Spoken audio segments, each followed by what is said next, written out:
ఈ వీడియోలో మనం క్వశ్చన్ నెంబర్ 8 ఎలా సాల్వ్ చేయాలి నేర్చుకోబోతున్నాం. The figure shows a system of 4 pulleys 1 2 3 4 pulleys ఉన్నాయి ఇక్కడ. Okay, in which upper 2 are fixed, lower 2 are movable. Okay, draw a string around the pulleys, also show the point of application and direction in which the effort is applied. మనం దీనికి string అనేది వేద్దాం. String వేయాలంటే already previous వీడియోలో కూడా చాలాసార్లు చెప్పాను. నేను వచ్చిన సింపుల్ ట్రిక్ చెప్తున్నాను, ట్రిక్ ఫాలో అవ్వండి, మీకు చాలా ఈజీగా అర్థమవుతుంది. ఎలా అంటే పుల్లీస్ నెంబర్ అంతా కౌంట్ చేయండి. 4 అంటే అది ఎలాంటి నెంబరు? Even number. ఈవెన్ నెంబర్లు ఎన్ని డిజిట్లు ఉన్నాయి? 4 డిజిట్స్. దానికి ఒకటి 1 యాడ్ చేయండి అంటే 5 డిజిట్స్. 5 డిజిట్స్ ఉండేది రైటా లెఫ్టా అంటే రైట్. లెఫ్ట్ 4 డిజిట్స్ కాబట్టి లెఫ్ట్ కాదు. అసలు రైట్ ఏంటి లెఫ్ట్ ఏంటి చెప్తున్నాను చూడండి. ఇలాగ 4 పుల్లీస్ ఉన్నప్పుడు మనం టాప్ నుంచి రైట్ సైడ్కి మనం స్టార్ట్ చేస్తే స్ట్రింగ్ టాప్ నుంచి రైట్ సైడ్కి, రైట్ అని రాసాక ఈ రైట్ సైడ్ ఇలా అరవర్ పెట్టుకోండి. ఇది ఒక్కటి మీకు చాలు, ఈ గుర్తు ఒక్కటి చాలు, మొత్తం అంతా చేసేయచ్చు. ఇప్పుడు చూడండి, ఈ పై నుంచి టాప్ నుంచి రైట్ సైడ్కి ఇలా స్ట్రింగ్ వేద్దాం. ఓకే, ఈ స్ట్రింగ్ ఇలా తిరిగి పుల్లి చుట్టూ తిరిగి లోవర్ పుల్లి అయిపోయిందా? ఇప్పుడు అప్పర్ పుల్లికి వెళ్తుంది ఇది. రైట్, ఇదిలా మళ్ళీ రౌండ్ తిరిగి అప్పర్ పుల్లి అయిపోయింది కదా, మళ్ళీ లోవర్ పుల్లికి వెళ్తుంది.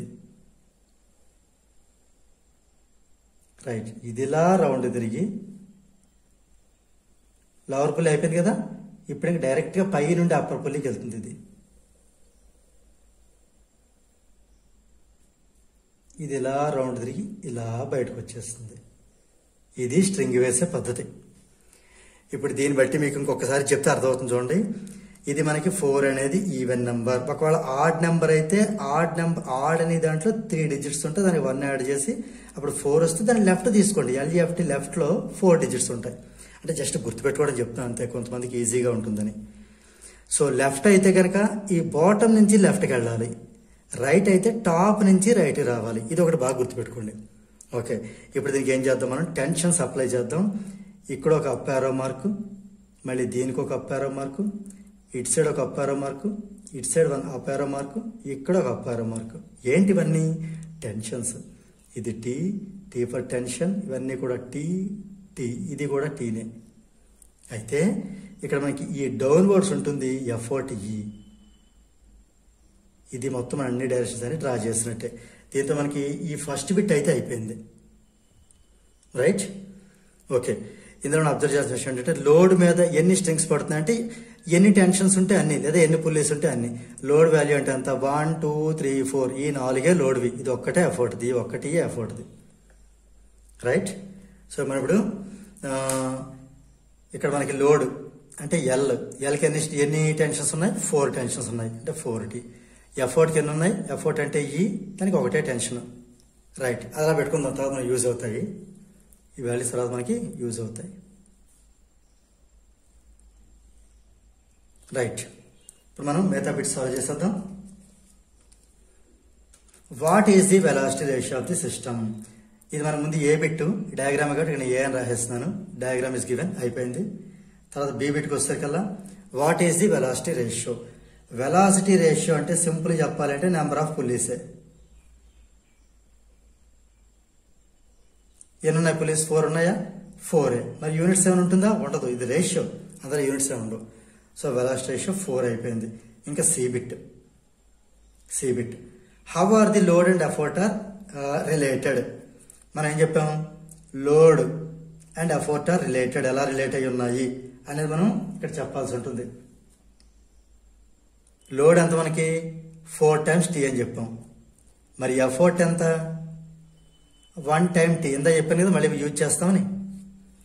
ఓకే, అంటే మనకి ఈ లోడ్ రాసి 4 into మరి 1 time T అంటే టీ అంటే ఎఫర్ట్. అంటే ఇలా రెండు రిలేటివ్ ఉన్నాయి. Load is equal to 4 times effort. ఇది లోడ్ ఎఫర్ట్ రిలేషన్. రైట్, ఇంక మనం నెక్స్ట్ బిట్ చేద్దాం. D bit. What assumption do you make in arriving at your answer in this part C? ఇక్కడ అజంప్షన్స్ అంటే ఇది జనరల్గా ఎలా గుర్తుపెట్టుకోవచ్చు మీకు చెప్తున్నాను. యాక్చువల్గా నా దృష్టిలో ఏంటంటే ఒక కొంచెం వీక్గా ఉండే స్టూడెంట్కి అర్థమయ్యేది ఏంటో చెప్దామన్న ఉద్దేశం. మనం మామూలుగా తెలుసు ఎల్ ఫర్ లోడ్, ఈ for effort, F for fulcrum అనే మనకు తెలుసు. ఈ 3 గుర్తుపెట్టుకుని 3 పాయింట్లు రాసేద్దాం.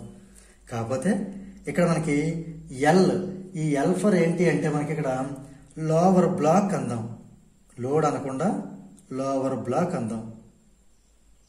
మరి ఈ ఫర్ ఏం గుర్తుపెట్టుకుందాం, అక్కడ ఈ అంటే ఎఫర్ట్ కదా, ఇక్కడ కూడా ఈ అంటే ఎఫర్టే. ఎఫ్ అంటే అక్కడ ఫల్క్రమ్ కదా, కానీ ఇక్కడ ఫ్రిక్షన్ అని గుర్తుపెట్టుకుందాం. ఈ 3 యూజ్ చేసి 3 మనం 3 పాయింట్స్ రాసేద్దాం. అవే దీంట్లో అజంప్షన్స్. ఫస్ట్ పాయింట్ ఏంటి అంటే మనం ఫస్ట్ పాయింట్ ఫ్రిక్షన్ గురించి రాద్దాం. అంటే ఎఫ్ సంబంధించిన ఫస్ట్ పాయింట్ రాద్దాం. ఏంటి రాయొచ్చు అంటే there is no friction in the pulley bearings.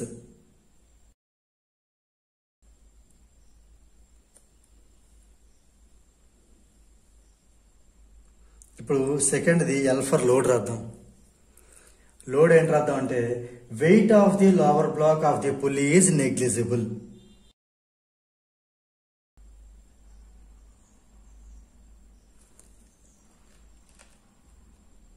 And third one ఈతో రాద్దాం the effort is applied downwards. Right, అంటే ఇది మనకి ఈ లోడ్ అనేది కంపల్సరీగా 4 times ఎఫర్ట్ అవ్వాలి అంటే ఈ 3 కండిషన్స్ ఫాలో అవ్వాలి. అంటే ఈ పుల్లీ బేరింగ్స్ లో ఎలాంటి ఫ్రిక్షన్ ఉండకుండా ఉంటే దేర్ ఈజ్ నో ఫ్రిక్షన్, ఎలాంటి ఫ్రిక్షన్ లేకుండా ఉండాలి. తర్వాత ఈ లోవర్ బ్లాక్ యొక్క లోవర్ బ్లాక్ ఉంది కదా, పుల్లీలో లోవర్ బ్లాక్, దాని వెయిట్ అంతగా నెగ్లిజిబుల్ గా ఉండాలి, అంటే చాలా తక్కువ, మనం పరిగణలో తీసుకోలేనంతగా ఉండాలి. అండ్ థర్డ్ వన్ ఏంటంటే ఎఫర్ట్ ఎప్పుడు డౌన్వర్డ్స్ లో ఉంటుంది. ఇక్కడ చూడండి టెన్షన్స్ అండ్ అప్వర్డ్స్ లో ఎఫర్ట్ ఎప్పుడు కూడా మనకి ఈ ఫర్ ఎఫర్ట్, ఎఫర్ట్ ఎప్పుడు కూడా మనకి అప్లైడ్ డౌన్వర్డ్స్. ఇవి జరిగితే ఆ కండిషన్ లో మనకి లోడ్ ఈక్వల్ 4 into ఎఫర్ట్ అవుతుంది. దీంతో మనకి ఈ క్వశ్చన్ నెంబర్ 8 అనేది కంప్లీట్ అయింది.